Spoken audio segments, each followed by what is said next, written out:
Welcome back to the State Farm Analyst Desk. Now, Immortals are minutes away from facing off against 100 Thieves, and though they face a formidable opponent today, Immortals themselves look a lot stronger than they did back in spring. Yeah, we talked about a little bit at the top of the day, but I think people will be surprised to know that Immortals are actually tied for third best record in spring, just one game behind one game behind TSM. And I think it's easy to say that they're the most improved team from spring to summer when you actually look at how much better they got. And I think they deserve that title. I mean, you can argue 100 Thieves is actually the most improved, but they cheated. They bought a new player. They might not have actually individually improved. I think, but regardless, I think Immortals, sticking with the same 5 men, working as a unit to actually become this good is really insane, and a team to keep your eye on going through the rest of summer, because they could easily end up one of these upsets in playoffs much below their actual strength. And I think you could see like the bones of this in spring, right? Like some of the attempts, some of the creativity that we saw around drafting, they would put together really good games, and then their next game, it would just look like a completely different team where they weren't on the same page. So whatever they did from spring to summer to shore up their communication, it's working. Okay, well, that was the question I was going to ask. What did they do? Because we see the numbers, we see what it resulted in, but what really was the change that made them so much better? Consistency in their concepts. It felt like for me, it felt like they are the sum of their parts for a reason, because a lot of the concepts around playing around vision and everything, they're doing this every game. When they're behind, they're clawing back in because of those moments. And so it feels like now you're giving them a chance to actually play games out. They're not having hectic first 10 minutes of the games like they have before. Everyone will always remember the blabber invade as Palia. Like that happened. There are multiple games that happened where it felt doomed in top lane as well. So they're not having those anymore, and they feel really strong around their vision. I think Xerxes is the key person to highlight because that misplay that you're talking about was off his back. But I think a lot of times that they stalled out in a lot of games where it felt like they didn't know what they were going to do. They wouldn't make a ton of mistakes. There were teams below them in the standings who would just lose games. Immortals didn't punt that many games, but they struggled to make their own proactive plays. And this split, Xerxes is one of the best junglers in the league, all over the map, making plays for the team. Yeah, he's gone from also playing 2 champions to playing a wide variety of champions. I do want to point out, this is an incredibly good meta for Xerxes. And also, I agree with Gil Hoto when he came on that the unsung hero is insanity. He's been incredibly flexible. He has communicated really well with Xerxes in their games. And, to talk about what's happened with Abadage and Closer on 100T, you have an interesting mid-jungle synergy on IMT as well. Well, and that's something I want to key back into. Again, the point that Mark was making around, if you're going to make a case for any other team having made huge improvements from spring to summer, it's their opponents here today. And one of the guys who has looked the best in summer is Closer, in part because of Abadage being picked up. But, I mean, Xerxes got his work cut out. This is why I love this conversation, because these 2 junglers look like mirror images in the sense that they look the best when their team keys into their play, that their team is playing well for them as a jungler. And so Closer, he's a phenomenal player individually. This time around, Abadage being the inclusion, sure. Now they have different looks, and it feels like high-quality looks as well. But they're playing for Closer. Closer is succeeding on the Diana and on previous picks as well throughout this split, on the Xin Zhao as well. And the same has been going on with Immortals Xerxes. So I feel like they have been benefiting from the same things. And I think you see some of those numbers, like the lower XP differential for Xerxes. It's like, well, you're playing Gragas. He's not like a power farmer in the current meta. I think that is one of the differences, is that Closer is such a phenomenal carry himself that the team keys into playing around him and getting his carries ahead a little bit more. But Xerxes, I feel like, is such a good facilitator in a lot of ways. It is that kind of conversation that you have around jungle style. He gave his team 2 quadra kills. Going in on Xin Zhao. Yeah, yesterday's Immortal game was one of my favorite team performances and individual performances of the split so far. With Destiny flashing out of the Herald pit. And then I love 2 in the interview. Calling him out? He's like, I thought we were 2v4. I guess it's a 1v4 now. That's fine, whatever. I'll take it, right? But to me, again, when I asked him about what was separating the team from that top echelon, because they've already taken down 100 Thieves. They're one of the few teams that has taken down a top team like 100 Thieves in Cloud9, and they can consistently beat the teams below them. He talked about that consistency in concept that you brought up. Yes, and so they are a better team. Teams must respect them. I'll give 100 Thieves, and now with that previous game when they lost. Okay. Because Yeah. the draft was just bad in that game, and they've made a reference to that. But at the end of the day, even when the drafts are good from both these teams, you have to respect Immortals and the progress that they've made. They're going to give you a good competition. You know it's always going to be tough, too, for Immortals when Abadaga is sitting on the other side of the rift. Yesterday, he delivered the win and the Grubhub dub with the whoop-de-scoop. Whoop-de-scoop. With the scoopity-whoop, if you will, here on the Azir. This was so good just because this is exactly like when you're looking at how Azir is supposed to displace people out of a Kindred ult, there's like no better example than that. Yeah, we've seen the Azir answer to the Kindred multiple times. I haven't seen him use this. I think it was 3 times in one game. Every time Cloud9 chose the fight, they knew it was coming. And this fight specifically was just damn impressive. I think I was delivering the win for himself as well. He got the double kill off of it. Exactly. He delivered it to his own door. I'm gonna do this all myself. You know what? You can order for pickup on Grubhub as well. So maybe there you that's go. really Maybe what it that's was. Put it in for pickup. Wanted to make sure you got it hot and fresh. Secure your own Grubhub dub and use code GHFeeds to get free delivery and a chance to win a Hex Tech chest and key. Or go ahead and scan the QR code on screen to snag the same deal. All Summer Split, when you tweet the hashtag GHFeeds and share what local restaurant you are ordering from, you can win some amazing prizes from Grubhub. They will also be donating $1 per tweet to the Restaurant Strong Fund, which helps to support local restaurants. You love to see it. Woo, tweet! Keep tweeting. Make sure you get those tweets out. On the other side, it's Immortals and 100 Thieves hitting your screens. We'll see you here. I'm getting my phone out right now.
welcome back, esports fans, to our third day of games here in week number 4. It's just about time to hop into that second matchup of the day, and we got 100 Thieves going up against Immortals. I'm sorry, I'm still laughing. Why are you... Come on, man. It was a catchy song. Azael doesn't like it. Breaking down the desk. When you like, play boom, drums boom, on the boom. desk, Azael apparently doesn't think that's very cool, but I It was do. great. No, I thought it was really cool. I was just enjoying it. You were vibing, man. You're just jamming out on your legs, doing a little of this action. You got to keep it entertaining. We don't have I was a whole room full entertained. of fans. I'm not complaining. It was great. 10 out of 10. Encore. Oh, Encore. God bless it. Okay, well, that's what we were doing during the break, but now we got these two teams ready to go head-to-head. They're both coming off of a win, so that just means that I want to see them fight real extra hard to keep that going here. Absolutely. I mean, 100 Thieves, I think more and more, yes, it's them and TSM at the top, battling it out. And I think a lot of people are looking at 100 Thieves as a team that maybe has even less weaknesses. They are looking so tough to take down, but Immortals getting better and better. They have really, I think, improved a lot in summer, almost up to that 500 mark in the record. If they could win here today, that would be a huge one for them. Going to be interested to see what kind of a draft they want to bring out against 100 Thieves, who has been so dominant. I do feel like the addition of Abadaga really unlocked Closer, to be able to have kind of this renaissance in his career where he's just crushing again. I feel like he's playing the best League of Legends he's ever played. Yeah. It's been so fun to watch. Their bot lane's still killing it. Abadaga individually is amazing. Someday has been playing well, so it's a tough nut to crack. And I always felt like, for the past couple of splits, when 100 Thieves was always in these situations where they were trying to find their mid laner, right? And it felt like all the pieces except mid were well-defined. Trying to have a League of Legends team without a solid mid laner in it, you're trying to field an NFL team with no quarterback. Like, you got to have somebody that really fits the team in that role. The coaching staff definitely deserving of credit as well. You can see Freeze, Reaper up there on stage. They have been flexible in their drafts, been creative with the strategies that they are bringing out. It's going to be Lee Sin first here. Should be Soul Lane, but Closer, one of the really good Lee Sin players in the league, so it could be going jungle as well. And I'm so interested to see what Immortals is going to be bringing out here. Giloto behind them on stage. Also, I think someone deserving a lot of credit. It feels like this is a revitalized Immortals team. They had been down near the bottom of the table. They are challenging some of these top teams. They're picking up a lot more wins in summer than they were in spring. And they're also just coming together as a squad in a way that can only spell good things for your organization, right? I was tweeting about this yesterday, but it's really funny, but I also love it. Whenever one of their players is giving an interview, all the other players sit in the stands and watch the interview and cheer them on. That's camaraderie, And man. I love that. And that is just so fun to see that they are getting along. They're having a good time. It usually means that you are on the up and up here. They're going to go for Gwen, Ezreal, strong solo laner, very likely up towards the top lane. We could see it moved around, but pretty much been exclusively top in the LCS. And Revenge does like to play it a lot. He's one of the guys who was an early adapter of this. If you ever watched his stream, he was playing it non-stop when it did come out. Ray's looking pretty comfortable on the Ezreal. The draft pretty flexible from here. You really could go either way. Yeah, I never really covered the bans in depth at the start, but it is Viego, Nocturne, Rumble, Kalista, Akali, and Xin Zhao all banned away. So Diana and Senna, who is often banned, locked in here for 100 years. So it does make me wonder, does TK get banned out, or do Immortals go range bot lane and try to do double range and punish the TK as he tries to farm? Those are two options. If you're willing to play Karma mid, I extra like this pick, because then you can kind of have that threat of bringing it down to bot lane or move it over towards mid if you want. I think it's pretty smart to pick that here.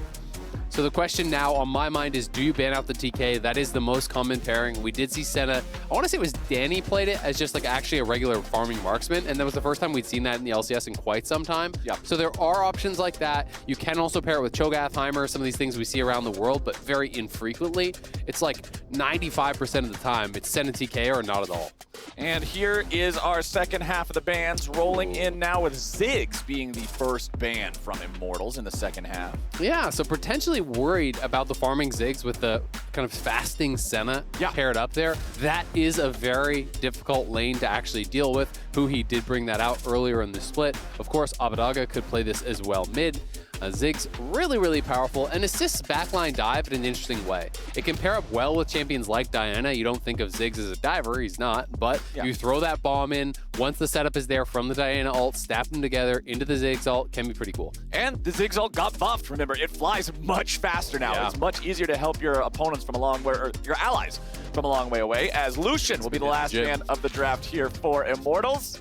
And we've got the Olaf banned out by 100 Thieves. You know how strong Olaf can be with proper support, like something from a Karma, so they wanted to take that off the table. Might be Xin as well here then. Xin's already banned. Oh, excuse me. First half. So maybe looking towards more of those style of champions to really kind of punish those duos. It will be Jace, in fact, so that's interesting. Okay.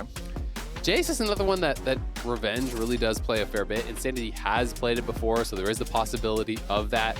Set coming out maintains that possibility that you're going to be flexing around. Set can be support or mid, so can Karma, so there is the potential to mix things up with the final pick here, but we are assuming that it's going to be jungle for the final pick here for Immortals, and it's rare to see that last pick on the red side, so it tells me that they have a little bit something special planned. Something that spicy. it's maybe contingent upon what their opponents are drafting, so they feel, hey, we need to see the full draft to really decide, is this going to be a pick that works out in this scenario? Gnar locked in for 100 Thieves, so 64% win rate thus far in LCS. Has been a very effective pick, who he, of course, just showing a little love to one of the classics there with the Aurelion Soul, but I doubt you're going to see that locked in. And Someday has been really good in the side lane on the pick. You know, even in games where he dies early on Friday, he actually got solo killed on the pick, but then he ended up just kind of running the side lane for the rest of the game, playing it very aggressively, pushing forward. Azir coming through here. Pretty interesting. I wonder if they're sussing out that, hey, last pick jungle, maybe you're looking for a Kindred. We're going to kind of preempt that by going for the Azir. So is Lee Sin laning with Senna? Oh, true. Yeah. I guess he is. It's Lee Sin farming and laning with Senna while Gnar is top and Azir is mid. It would be really wild if it was like farming Azir or something, but it probably makes sense, the most sense that it would be Lee Sin, and you just kind of have really heavy push here down to that bottom side. Very interesting flex here, and my mind just kind of glazed over it as I wasn't even, I'm just assuming that it's going to be a more standard pairing there with the Senna, but it should be the Lee Sin. FBI playing it would be interesting too. And over here on Immortals, the answer, we have the Irelia locked in for them, so that would then put Gwen in the jungle instead. So Gwen in jungle can be okay. You know, we have seen a little bit. You do have a very powerful clear. The problem is generally that you need a lot of setup from your laners to actually be able to scrap. And I feel like one of the most powerful ways to utilize Gwen in the later stages of the game is just playing side lane, because you outscale most champions in the side lane. You win those 1v1s in the split push. Jungle Gwen usually doesn't get the same sort of income that the solo laners do, so that can be kind of problematic, is that you start out slow and you kind of end slow. It's more about this mid game and really utilizing the Shroud super effectively to have a successful game here. So pretty creative stuff. It is going to be the Aurelia counter pick. That's really what it comes down to for Immortals. That is why they're pivoting things around. Because if you are confident as Revenge that you will slam Someday here in this lane, then it all kind of becomes worthwhile, right? Yeah. But the problem is, to set up for this winning 1v1, you now have a weak early game jungler who is going to have a more difficult time supporting you in playing aggressive. Yeah. Because to actually win this matchup, as any melee versus range like counter, as people like to call them, you have to play aggressive. That's how you actually are able to win out here. So going to be really interesting to see how Immortals plays this out. Diana, though, to be fair, also not a strong early game jungler, so it's kind of even as far as that does go. And it will be Ignite Lee Sin. FBI is the one playing it. So it's really, really interesting here to see how this is all shaking out. And I'm just curious, it's like, can this bot lane work? Yeah, of course, it's fine. Lee Sin has good push, has good sustain. That all makes sense to me. My real question is, how many games of Lee Sin have you played, FBI? Because this champion is actually hot garbage if you're not really good at it, right? Like, it just is. True, I agree. I agree. Like, I can kick flash someone, but guess what I can't do? Well, I mean, it's really not that hard. The harder part is actually clean ward hop kicks, because you have to execute them multiple inputs very seamlessly to be able to do it before your opponents can react and get away. So that is my big question here, is like, beyond the lane, because I actually think laning is pretty easy. It's more about how good are you going to be in team fights? And if he's good, it could be really, really cool. And as we're just about to get to the action here on this one, a quick reminder to all y'all, if you are in any sort of a situation, perhaps in the shower, perhaps in a boring work meeting, perhaps in a place without a TV. Perhaps you don't want to listen to your co-caster. Yeah, Well, okay, yeah, maybe if you want to do that too. Pop an earbud under the headphones. You can tune into the audio-only cast of the games over on LeagueDay.live, the official audio cast of the LCS. So go ahead, give that one a shot, see what you think of the audio-only experience, and we're going to see what we think of this bot lane 2v2 as Huhi already playing nice and aggro up here. I actually like this. So he started W level 1, and he just W's Huhi, and then Huhi steps forward for the trade. So a little bit of safeguard action there, pushing him forward so we can go aggressive on these trades. I like the thought process, and up towards this top lane, Corrupting Potion start, pretty standard. Again, Revenge has to play aggressive. Yes. You want to talk about this as a counter? Yes, you can all in the Gnar when he's in mini, but if you play passively, you just get poked out over time as the Aurelia. You've got to be playing in their face. You've got to look for these opportunities to all in, and I'm going to be so excited to see if you can find that. Which, of course, means a lot about the jungle situation, too, right? Because if you're just playing mindlessly aggressive without proper support from the team, you're a free bag of gold every time the enemy jungler wants to come up there, right? It's just pretty easy to do. So making sure that they can pilot that properly, very, very important here for the side of Immortals. Down in the bottom lane. This is a cool pro view to watch. Yeah. This could be a very fun one, especially just considering the state of things when we look at the champions being played. Lots to learn here. I also think that it's going to be a dangerous time to solo queue if this does even remotely okay in the game. Ban Lee Sin. I'm just letting you know from your own right team. now, if 100 Thieves win this game and you decide you want to end your weekend with a couple games of solo queue, ban Lee Sin. It's for your own good. Oh, man, that is not something I have any interest in playing with. Bot lane Lee Sin, get me out, dude. Come on, dude, you don't want to play a game where you have both Chad Skarner and bot lane Lee Sin on your team? Oh, nice damage coming out, though. FBI having to get away from that one as Huhi uses the heal to keep him alive. Get some nice counter damage here onto Raze as they back away, but Immortals getting the better of their opponents, forcing out that summoner spell. Do use their own, but now Xerxes in some trouble. Trying to get away from Abadaga and Closer. Xerxes still with a flash. He'll survive, but this is what you were talking about with the weakness of the Gwyn jungle, but it ain't over yet. Abadaga's too far forward. Immortals looking for the collapse, but 100 Thieves are bringing him back up now as well. Destiny with the flash over the wall. Insanity likely to be taken down. Can't get the kill here with a Haymaker. His first blood goes over to 100 Thieves. They're looking for even more. Revenge with the flash over the wall. Someday with the follow. Revenge is about to die, and the wallop is a double kill for Someday. That is so good for 100 Thieves here. The fact that Revenge TP'd down, he dies. Someday gets a double kill. The main win condition for Immortals is their top lane in this game.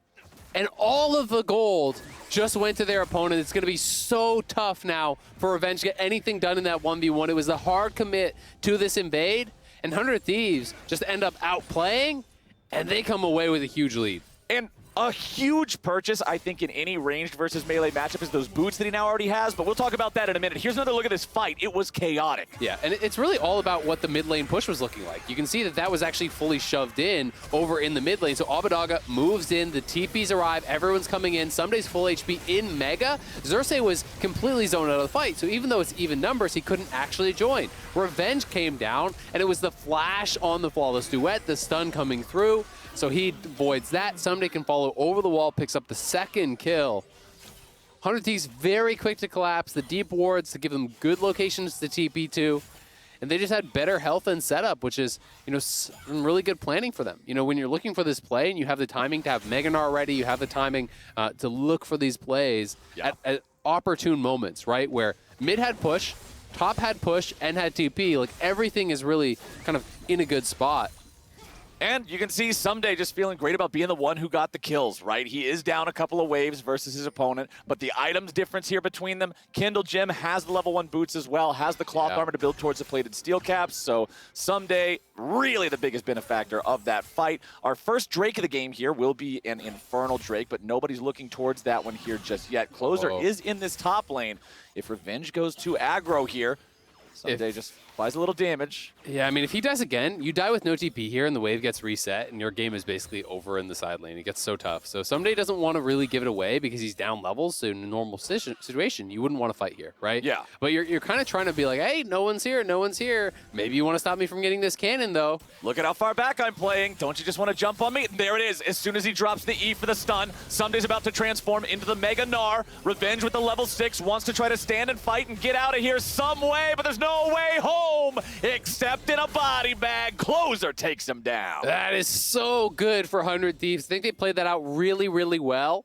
You know, that is one of the things in a normal situation you're often willing to fight for is that cannon. So when you're trying to bait, playing around that cannon is really, really smart. And Sandy looking for the engage here. Xerxes coming in. Okay, pulls him back with a face breaker. Abadaga wants to get out. A nice interrupt there, but a nice outplay. You just don't make it work like that, man. Abadaga, 1v2. Oh, no. It's all falling apart for Immortals. They try to force the play here in the mid lane, but Insanity was very low. Xerxes did not have his level 6. There's not really that much threat here. Abadaga playing it very carefully, and in they go. Okay, Xerxes not having the 6 like you were talking about. Not much of a threat here. Does still have the W to keep himself alive after they try to come in and swoop up with another kill there. But man, everything in this early game's going 100 Thieves' way. Yeah, absolutely. They're playing it very, very well. You know, Revenge got baited on the top side. Closer playing it in the brush, waiting to get that kill. Yes, he's still up in farm, and I think he does deserve credit for that. He's still trying to play with some presence in this lane. He's got to be winning, though, and it's really, really difficult because somebody just builds so defensively. I mean, he started with a D shield, and his first buys is a Kindle Gem and Tabbies, right? This is not an easy man to take down. Nope, very, very defensive stuff here coming out from the 100 Thieves top laner. And you'll see that their bottom lane also just continuing to keep the pressure on here. They haven't been able to stop FBI from farming up down here in this lane. You can see that he does still have a lot of points in the— Oh! Baby FBI! He gets the kill. He may just die. Flash coming out from Destiny to guarantee it. You love the aggressive plays there, though. FBI, I apologize. I'm sorry I questioned you. Going in there, getting the kill onto Raze. It's been a pretty clever strategy. You know, being able to utilize this safeguard, who he is laning with the grasp. This is very, very much an emphasis towards the laning power. The grasp is so good when you are playing in that 2v2. And the addition of having this Lee Sin, who is actually just safeguarding you every time you're going for a trade, Karma can't really trade back. And here it is in the Rocket. Flip the switch, replay. That is a turnaround if I've ever seen one. Abadaga finds the scoop right into the tower, knocking them both in, and no way out. Okay, now we got another fight up here in the top lane this time. Revenge going in and Closer going down. Immortals chasing even further now. Someday about to transform is too tanky for them to try to dive, but nice moves coming out from Immortals, able to find an answer now. Hey, if a 2v2 ain't working, bring the extra man. They rotate up the Karma. That is one of the advantages that you get when you're playing with an Ezreal. He does not need his hand held in this lane, but Someday looking for more. Someday decides to go in here on Revenge, who no longer has any help. But it's not Revenge who needs the help. Revenge! He goes too deep, and Someday gets the solo kill. Oh my God, Revenge saw it in his eyes. He saw the outplay, almost had it there. That was such a nice turnaround, sustaining off all the minions, spamming out the Qs there. Gets the passive fully stacked, and he almost had Someday. The trade of flashes under the tower, that would have been such a big kill for the Aurelia. You get the shutdown gold on him after getting that initial kill onto Closer, and all of a sudden the Aurelia would be in that power position again, but it doesn't work out. Someday survives, and we can see it in the Honda performance play. Here it is one more time. Someday going aggressive. He has a massive HP advantage, but Aurelia has the sustain. Queuing through all the minions, passive fully stacked. He needed one more auto. Just can't get the range. The boomerang slow there coming through from Someday. The last tower shot takes him down. I thought for sure he was going to get that last auto, because Irelia's melee range isn't truly melee. It's more like 200 or something. It's a bit longer. Got some lanky arms. Yeah, he had just enough distance there to stay away from a hair closer, and Irelia would have killed him. But Someday with the outplay is now the richest man on the map. He's got the most money because he's got the most kills. 3-0-1. Doesn't even care that he's down that much farm. And now a Closer making his way up into the top lane. He's already got the Rift Herald too.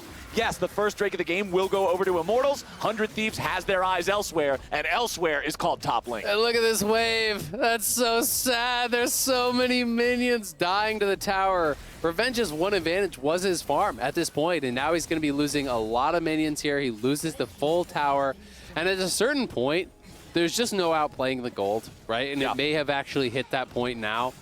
It's going to be tough because they did get that good kill But now you die in that 1v1 that was so close. The jungler comes up, the mid laner comes up. There's no outplaying that. The Herald gets dropped. You get all of that turret plate gold over there now, and it's really, really tough for Revenge to make anything happen here.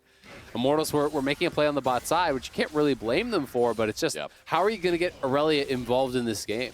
Well, at least I guess the silver lining is, never mind, we don't even have time to talk about it. Insanity wants to go for the outplay. He's got the haymaker, but it won't matter none. The damage comes through, and Abadaga gets paid. It's all 100 Thieves all the time. They are crushing this game.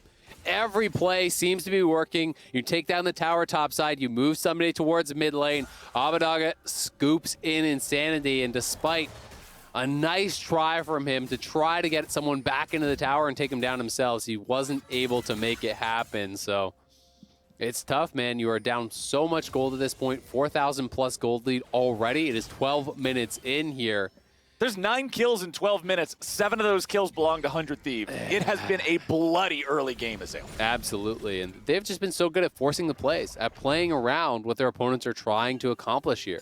You know, that they're going to be looking, when you're reviewing this game, at that bottom side fight around the blue buff so heavily, because that really did change the game. When you're thinking of some of these close plays up on that top side between Revenge and Someday, I mean, Someday started the game with 2 kills, right? You know, that is such a big deal, and 100 Thieves are deserving of the credit for setting up this play, for forcing that play, and really executing well on it here.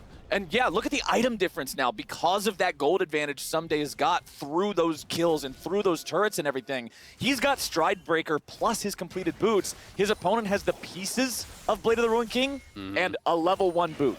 Just so far in the favor of the Gnar, as bottom lane, Huhi and FBI will continue to have pressure, to have priority. They will take out the 3rd plate on this turret. And honestly, Ezreal Karma have not been able to do anything to stop FBI from farming. He does get the Blade of the Ruined King, though.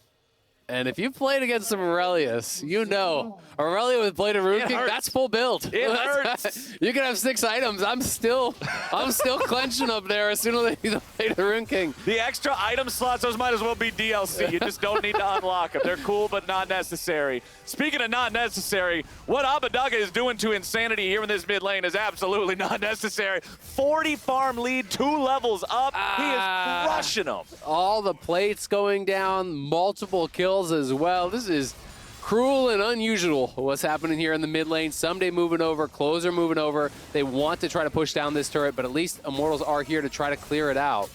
Okay, Xerxes just trying to help, trying to ignore as much of the damage as he can there with the W. He's got his own Rift Maker at least, but man, bottom lane now with those plates gone. Goodbye turret number 2 this game, and hello, 5,000 gold lead for 100 Thieves at 14 minutes. Actually insane. And the Lee Sin has laned really, really well.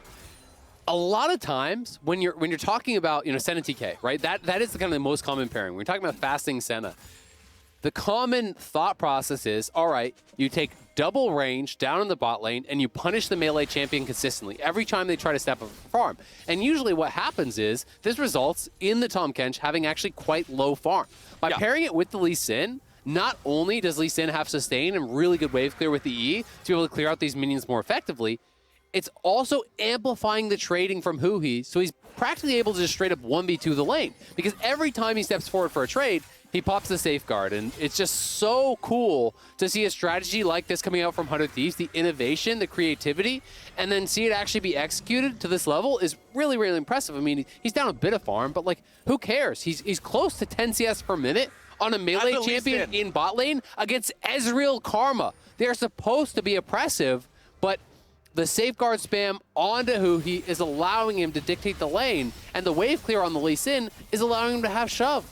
And that's, hey, good research from 100 Thieves figuring out this is the next step to the Senna evolution in bottom lane. Who needs Tahm Kench if Lee Sin can just do it better, right? Especially with the way that Tahm Kench, I mean, we're still playing on a previous patch, but with Tahm Kench being reworked, with Tahm Kench no longer being that viable 3rd summoner spell of a support, you got to move on to something eventually. Might as well be Lee Sin. It's really cool, and it's also impressive that they have the confidence in their marksman player to play Lee Sin. Right? This is not an easy champion to actually play at a high level, and It's very, very cool to see. It is something that I just love to see the innovation from them this split. You know, they came out, they're playing Karma, everyone's like, well, it's Karma one trick. Why would you get Abadaga for that? Now, you know, they've shown so many different styles. They've shown so many different looks. Everything from the support Ziggs, now we're getting the farming Lee Sin. We've got Akali, we've got Dive Comps, we've got Peel Back, we've got Azir, we've got Karma. They are really showing you a truly complete League of Legends team. And Insanity is just not even able to hide underneath the turret. The power of Azir to just siege up with those soldiers, step anywhere near it, you're going to take the extra damage. He's not tanky enough to survive anything. He has Mercury Treads, that's it. But when you're up against an Azir who's already got his Ludens and Sorcerer Shoes completed, it's just too tall of a task. Look at that, he's down to 150 HP. It's time to head home. Yeah, I mean, he's tanky, but not tanky enough. You fall behind this certain threshold where your opponent is too far ahead, you can't threaten an all-in, and that's what melee versus range looks like when you can't threaten an all-in, and they are looking for a three-man play. He's almost out of Mega. Okay, Someday reverting to Mininar in time, and he's fast enough to get away. Closer, FBI, and Huhi are all ready to fight. Everybody else is coming in now as well. Immortals looking to disengage, but here comes Abadaga, already dropping down the damage, bringing up the Sun Disc. Immortals somehow trying to get away. They grab the kill into FBI. They've killed two. Immortals are fighting back beautifully given the circumstances. Insanity with a Haymaker's about to be the third one here to fall. Someday right back into the Mega. Gnar continues the chase. 3 for 2. Immortals fight back, but the Thieves still take the fight. Everyone piling into that top side. TPs coming out from both squads. 100 Thieves coming out on top again. As you said, a good job by Immortals to actually be fighting from a very difficult situation. 2 for 3 when you're down 7K at 18 minutes. That's really good. That's really good, but the problem is it's not good enough. They need to get more. The pace at which 100 Thieves are increasing the gold lead is just so impressive. They are snowballing this game out of control. This is level 11 here on Closer. He's the same level as the solo laners who are also ahead. And here we can watch it one more time. Abadaga up towards that top lane. The TP flank coming through. The response was quick from Insanity here. And Abadaga does take a tremendous amount of damage and revenge, as well as Xerxes getting in onto him. Being able to get that shutdown was huge. But then Insanity just going a little bit too far. Huhi kiting back. Someday kiting back. They are still very healthy in this fight. And when Insanity goes forward, you've got to be certain that your team can follow up on that flash to really kill him off immediately, or it's not going to work out. And in this case, they weren't able to.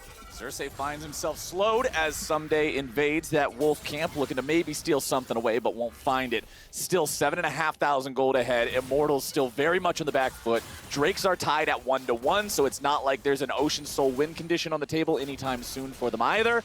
It's tough, man. It's tough to try to survive against this squad that has seemed so coordinated, that has been so on fire. Yeah, they had the wacky game against CLG that was kind of BS, but other than that, 100 Thieves have been looking really, really good. I mean, you said it at the top of the day. It's them and TSM that everybody's having the conversation right now. Who's the best in the LCS? Yeah, absolutely, right? And people are looking at TL, C9, saying, are you going to be able to step it up? Is anyone going to be able to move up towards that top of the table, challenge these teams that really do feel like they're kind of running away with this summer split? Have been so damn good. And Someday now looking pretty aggressive here. Not going to be able to make that dive out. Someday's feeling it. He's feeling it a little bit. Just trying to push the limits. We got the Rift Herald summoned up here for the second time by the side of 100 Thieves. They'll use this one to try to get the last little bit of damage onto the tier 2 in mid. They will find it. And that is 5 turrets to nothing. I spoke too soon. That is 6 turrets to nothing as Immortals lose their top laner for free. And the jungler has to retreat now as well. 100 Thieves see a slight window and immediately take it. It's all done but the crying at this point. Let's be honest, 10,000 gold lead at 20 minutes. That is pretty much impossible to fight out of, and 100 Thieves know it. With Azir, 3 Sand Soldiers popped here, you can rush down this Baron incredibly quickly, and even if Immortals show up, you can turn and fight because you are so much stronger. Immortals, you should flip this 100%. Absolutely. Go for it. It's your only hope in the game. We'll see Every if they time. can even get in. Every time they have to try to fight for this. Smite is ready on both of them. Xerxes has flash. It's a one-way trip. He goes into the pit. FBI is going to be killed by Raze, but the Baron goes over to 100 Thieves. He does go down, but FBI kicks the jungler out of the pit there. Not able to get in again for that smite steal, unfortunately for him. And now the gold lead extending even further, 11,000 plus all the gold they still have to spend is going to result in more completed items. You can see them coming through here. 2 items on a lot of their members. Man. And these are all survivability items, too. These are the it's impossible to throw our lead now items. It's Sterix on Gnar. It's Zhonya's on both of the mages. Sterix on Lee Sin. How on earth do you ever even find an opportunity to kill these guys? You just don't. I mean, they went back to base and they completed 4 items. That's as many as Immortals have, right? It's just like... Oh, have mercy, man. Holy cow. Yeah, it's a struggle bus for the side of Immortals right now. That Red Bull Baron buff still got about 2 minutes left on it as well, so 2 minutes of pain as the whole map is controlled by 100 Thieves. Next Drake goes their way, so that'll be the first Ocean Drake of this game heading over there.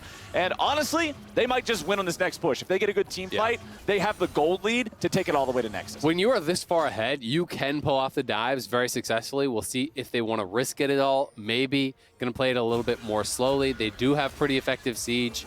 Walk up with that Senna, fairly long range, poke away. The Azir can poke away as well with these Ludens. Azir Q is actually really threatening when he's this strong. You know, just the Q auto coming in from the Azir, plus that threat of the Senna really becomes very, very difficult to deal with. For now, they're pushing 2 lanes. This tells me they're less looking for the dive and more looking to pressure, but Someday is threatening the Mega Gnar flank here. He's ready to go. The Gnar bar is fully charged as 100 Thieves apply most of their pressure here to the bottom lane, but honestly, Someday and those Baron minions is more than enough to do the work over in mid. The 2-pronged assault, that 3rd lane up there in top is nowhere near prepped to continue doing anything. So at least for Immortals, they know they only have to answer the 2-lane threat right now. A little bit of poke coming out there. Destiny loses some HP. Tier 3 turret's about to die. Immortals will not be able to stand and fight to defend this one. Do they want to try to do that for the inhibitor itself? Someday is now back to Mini-Gnar form, so they'll have a moment before he has that extra team fight power again. Tier 3 turret gone means inhibitor's now gone too. Goodbye bottom lane in its entirety. And Immortals' base is starting to break. And just look at the setup that they actually had here. You know, across this line of pink wards here, another pink ward here, you know, setting up so there's no ability to even TP ward, like, in flank from that whole section of the map, right? There's nothing that they could get done to actually siege that. Now on the top side, there is the possibility with those 2 deep wards. And we'll see if they try to look for a play. They're going in for Abadaga. They try to get him in there with the set ulti, but now Immortals have taken a lot of damage. They have to back away. 100 Thieves just continues mowing over everything in their path. Mid lane inhibitor now under fire. That one will drop next. Abadaga is set up here in the top lane to pressure onto the last remaining tier 3. Going in for a bit of damage onto Revenge, who gets himself away, throws out the ulti, but a very nice stasis stops it from spawning the blades. Insanity tries to stand and fight on the front line. A nice 4-man haymaker. Xerxes trying to zone Someday away from jumping into the middle of everyone with a massive ulti, but they've lost all 3 inhibitors, Azael. That is absolutely crippling. Yeah, I mean, 13,000 gold lead. 3 inhibitors down, 24 minutes into the game. They'll lose their entire jungle on the way out and have so much gold to spend off the back of this Baron power play. They are see everybody build an item again? Yeah, I was thinking it, man. Because they got, what, 3, 4 turrets, 3 inhibitors. There's a lot of money in them pockets. Saw a lot of stopwatches popping up off the base there. And we'll see how much Abadaga has, if he actually has the full death cap completed. He's having his recall delayed. But now with 6 super spawning per wave, you just kind of march it down. It's very difficult. I actually like the little adjustment here from Raze, not that it matters at all, but to work towards a Ravenous Hydra, to have a little bit more wave clear instead of going for the Frozen Heart. I mean, you're going to be locked in your base. If you're hoping for potential of a comeback, you need wave clear some way.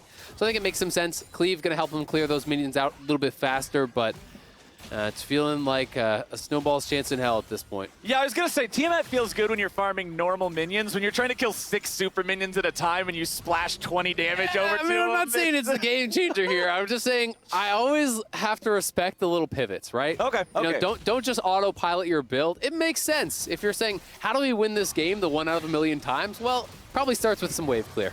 credit where credit is due, but Immortals' credit score is about a 3 here in this game. They're not doing much to stand up against 100 Thieves, but they are trying to stand and fight now. Closers into the back, looking for the kills. Already found one on to Destiny, while Insanity's trying to tank up the rest of 100 Thieves, but they don't have the money, they don't have the power, they can't do nothing.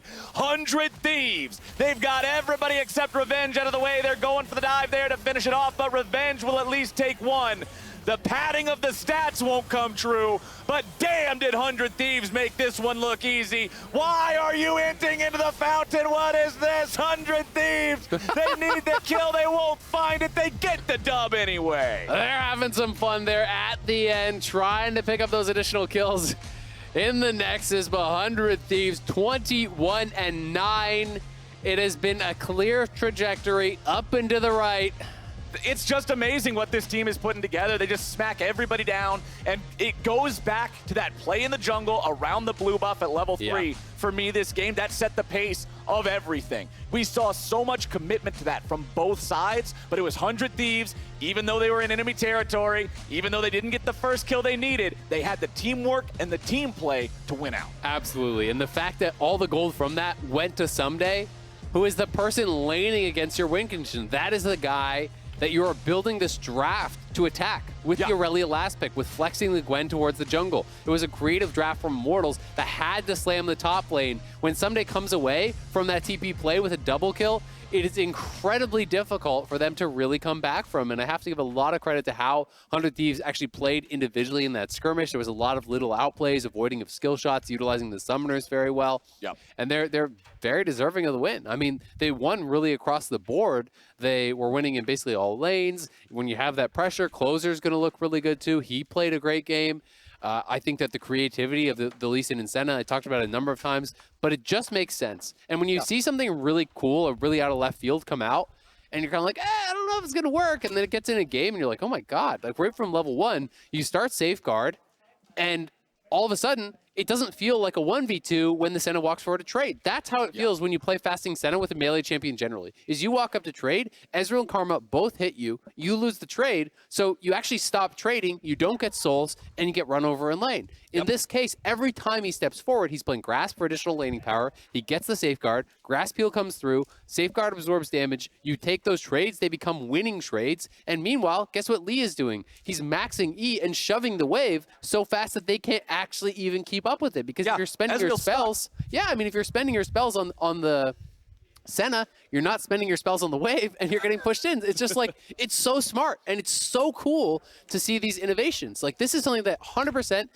if your marksman can play Lee Sin, which is maybe a big if, you should copy this. You should absolutely copy this. Yeah, and especially considering like so many teams want to pick Lee Sin anyway, right? It's not like Lee Sin is this niche pick. It's a quad flex now. Exactly what he's going to do. Yeah, exactly. Tahm Kench, if you see Tahm Kench, it's kind of like, okay, well, you either pick him with Varus or you pick him with Senna or something like that, right? Yeah.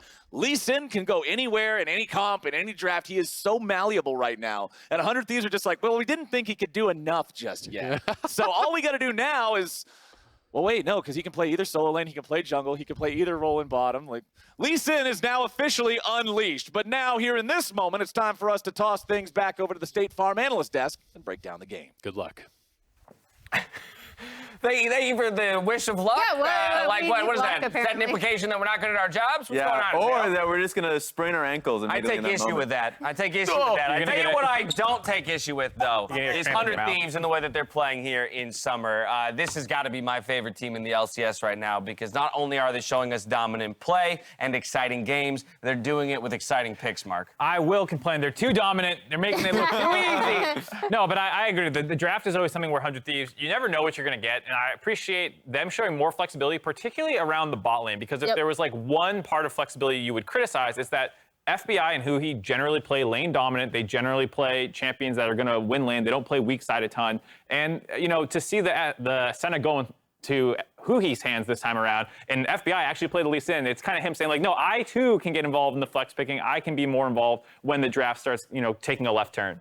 Yeah, and this is huge because, again, like, you're still pointing to Abadaga in the center as now he's the control point, right? He's on the Azir. So those side lanes can be more volatile, and we're going to talk about how they actually went in game. But I think it's they've been shown flexibility, but I think you're right. Like moving away from playing a more lane dominant thing. But again, like the stuff that Lee Sin ended up doing in lane was actually really, really smart from FBI. And I want to continue the draft conversation and pull you in, Raz, but just now with the perspective that Emily's talking about these lopsided lanes, because it wasn't just 100 Thieves that brought in something interesting. Yeah. You do have the Aurelia on the other side. People have very fond. I have very fond memories of Revenge's Aurelia because that was the big shocker in Spring Split when it came out when he solo killed Alfari with the Aurelia versus Gnar matchup. He's incredibly confident on the pick, so you do everything you can during the draft to give him that flex pick of the Gwen, throw the Aurelia up in the top lane,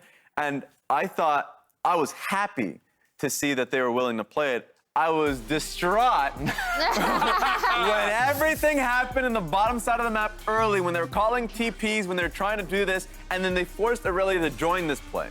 Yeah, and I mean, I think the big thing here in this play is that it changes that entire top lane matchup, right? Like, IMT are kind of relying on Karma Ezreal to be able to get push, and then, Revenge to be able to do really, really well in lane against the Gnar. But because Someday comes out of this entire exchange, he comes in, he has Mega Gnar, he gets the double kill, that changes the lane completely. And that's all that 100 team need to snowball this entire game. Yeah.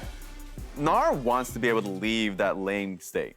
Yep. He definitely was, especially being able to take it. Yeah, he does. And so being in Mega Gnar, having reset on his Q boulders, using 2 of those wallops, like he was way more influential in that fight, where even after getting those 2 kills, going top lane with Kindle Gem, the Aurelia was still in a really strong position, but it was not enough. It was constantly picked apart because of the fact that that fight happened. Closer went in to punish him. It was just a great overall strategy from 100 Thieves. And you would be concerned, too, if it was like Ezreal Karma 2v2 laning nonstop and just poking down and getting shoved. But the reality is that they got these scrappy fights, which is more what the Lee Sin Senna wants. I mean, obviously, there's no joke in how strong Karma and Ezreal are in the early game, but you want all in, you want scrappiness, and because they're able to get that fight in the jungle, it allows them to keep making plays. Yeah, I mean, go on. I was just gonna say, you make the lane more volatile, right? And that's incredibly in 100 Thieves' favor. Yeah, and of course they already had the advantage at this point. It's nice to kind of point out the fact that, as I said, like going back top lane and making it even worse, because Aurelia can save that deficit, right? She was already performing quite well. There was a sizable CS advantage, and if you get Gwen up in the top side of the map and force a 2v2, then it works well for her. Didn't happen. Putting him in the grave. It was an unfortunate game from the perspective of Revenge. And I'll just say this is the typical trait of a top team, right? Is it might only take a play that occurs at 3 minutes and 30 seconds into the game where you do get a small advantage to be able to roll it forward. And I very much agree, Hunter Adams, you beautiful psychopaths. Both FBI and Huhi down there in the bot lane. Well, and then one person we haven't talked about, but we should, is Abadaga, right? Because I hear through the grapevine he got player of the game. Let's talk about it. But also, he is instrumental in making sure that mid lane is not a volatile lane, with the Azir being able to just kind of control it from there. But then it also gets to the point where, unfortunately, because of a few things that did happen mid, Insanity is so far behind that he cannot challenge this Azir in a side lane. Like, he's just getting completely poked out because this Azir is so far ahead. And that was also instrumental because it was another way where IMT could have been able to get back into the game through team fights, but they were not. Yeah, and they made the attempt to go and gank the mid lane, and then turn it on the head. Azir sweep into the turret. Insanity dies. Maybe perhaps like saving the lane state, but no, Abadaga calls in closer. They get the wave state back in his favor. It's just overall great control of his lane. I think he's been playing well since coming into the league. 100 Thieves picking up that half-game separation between themselves and TSM, who are coming up on the other side against Team Liquid. Mark is going to attempt to take my job after losing his medical license. We'll see you there. He never had a medical Come at license. me, Mark. He admitted that he did not.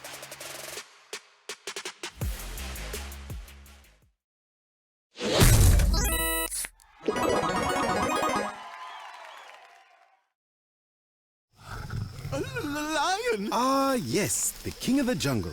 Time for a Red Bull. Red Bull? Still, you'll never be faster than a lion!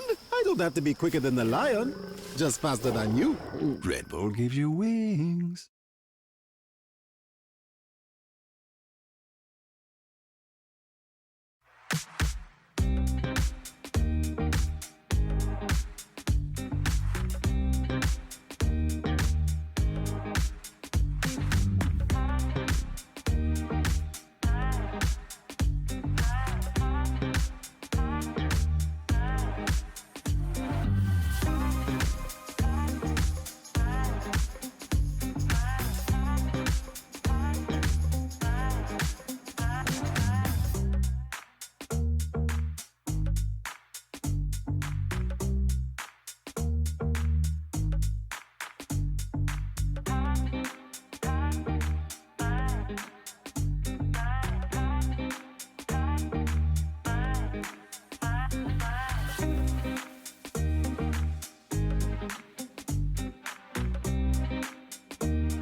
Welcome back to the State Farm Analyst Desk. With the TSM Team Liquid matchup ahead of us, I want to take a look back at the careers of the starting mid laners. Now, both players were high-profile entrances into the pro level. Power of Evil shot into the public eye with Unicorns of Love and some impressive wins at international events. One of them, ironically, was a win over his current team in TSM. Jensen was a praised solo queue talent, but was banned from competitive play, and his arrival was something everyone was looking forward to. And despite struggling a little bit during the regular season, he still made Worlds in his first year. The next few years for both these players was met with a ton of successes, and while neither won a domestic championship, they had great placings consistently, and this all culminated in a couple of Worlds appearances, and in particular, the 2017 year, which was one of the most talked about best of fives of all time with Misfits versus SKT. Jensen was also at that one and made quarterfinals and played his own pretty impressive best of five. Now, after that, their careers diverged after 2017, and the following years were a bit of a dark age for Power of Evil as he joined North America. And while he played well individually, he failed to find team success. Optic was a disaster, let's be honest, and it earned him the nickname Power of Money. And he came out of that team slump a little bit with CLG, getting a third place in summer, but they still failed to make Worlds off of that after losing a gauntlet. Meanwhile, Jensen was reaching the high point of his career. He went the furthest any team did at Worlds, making semifinals, captured back-to-back elusive LCS titles, and reached the finals of MSI in 2019. Now, it all came to a crashing halt in 2020 as the upstart FlyQuest made surprising finals appearances in both spring and summer off the back of Power of Evil. Now, both those players made Worlds that year and only finished 3-3 in groups. Now, in 2021, PoE is still hunting for his first domestic title, and Jensen is looking to return to the finals after a close defeat in spring. Both mid laners are staples of the LCS and are well positioned for success in the future. Now, over to the actual desk. Yes, the actual. I'm floating. Right, yeah, all right, Mark. 6-7 years into their careers, and they're meeting on stage yet again. I mean, these two constantly the focal points of their teams, and I think rightfully so, given the history that Mark just walked us through. Yeah, and it is a great reminder that even if you are on teams that aren't succeeding, you can still be a shining light in the league. For Power of Evil, every team he was on got better because of his presence. CLG was a great example of like when he was on that team, yeah, that second place finish was insane, and then it only pushed him for more teams. The need for him was getting greater and greater. So I'm happy that both of these players are in a position of success, and we can see them like battling it out. Yeah, and I mean, I think one of the more funny things, I remember interviewing Jensen one time before just as he had gone to Team Liquid, and one of the storylines, we like walk into one of the back rooms, right, and one of the storylines says like, Jensen does not have an LCS title yet, and then he won his first title. We were both looking at that being like, oh, okay. Yep. Big moment for him, something he was chasing for a long time, and you can still see the hunger within him, talking to him yesterday here on set, about ultimately his goals in his career. But I think the other thing that speaks to me about the longevity of their careers is the number of metas that they've moved through. Yes. Right? And that is usually one of the major storylines around them. You know, Power of Evil seen as this ultra creative player who's gonna, go for crazy builds, but always have logic and reasoning behind Okay, them. I actually love that about him. love it because too. He workshops his build, so if you ask him, he always has a reason. So even if I disagree with it, he always has like a mathematical reason. But yeah, I wanted to take a look at these two players because they're both self-admitted mage players, right? Like both mimetically, and also they both just love playing mages. They're very good. There.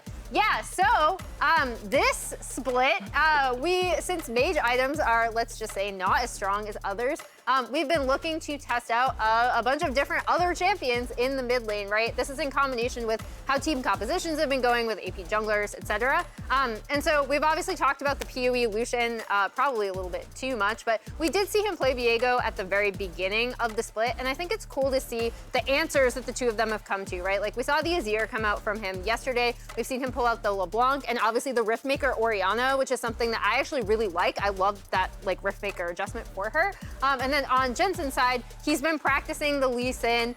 He's pulled out the Rise. His Sylas is actually, I believe, still has a losing record with it in summer, but I think his Sylas individually is like really, really good.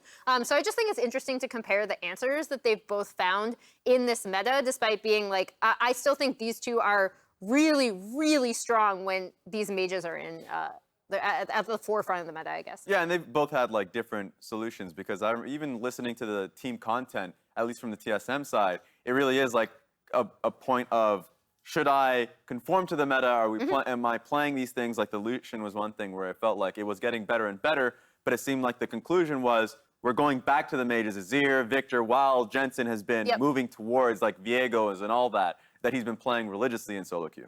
Now, here's the one last thing I want to know before we head to a quick break is as we just tracked their careers and how the points in which they've met, in which they've diverged, here again they meet. Right now, it's Power of Evil who sits atop the standings with Jensen looking up. But in this game, I'm curious how the two of you think it will play out. I think Jensen's performed. I'm always about recency. You know, like the most recent look I've seen has been really good from Jensen, so I'm actually favoring him in the specific matchup. Wow. I'm super curious to see if the Azir comes out because we've already seen it twice from Abadaga, and it's worked really well for 100 Thieves. So I am curious on the PoE side to see if that is his answer right now, alongside the Riftmaker Ori. Well, we'll find out in just a few minutes. We do have to head to a quick short break, but on the other side, it will be TSM versus Team Liquid taking to the stage. And Mark, if you want, you can come have my seat, my friend. It's yours. Yours if you want it. That was well done.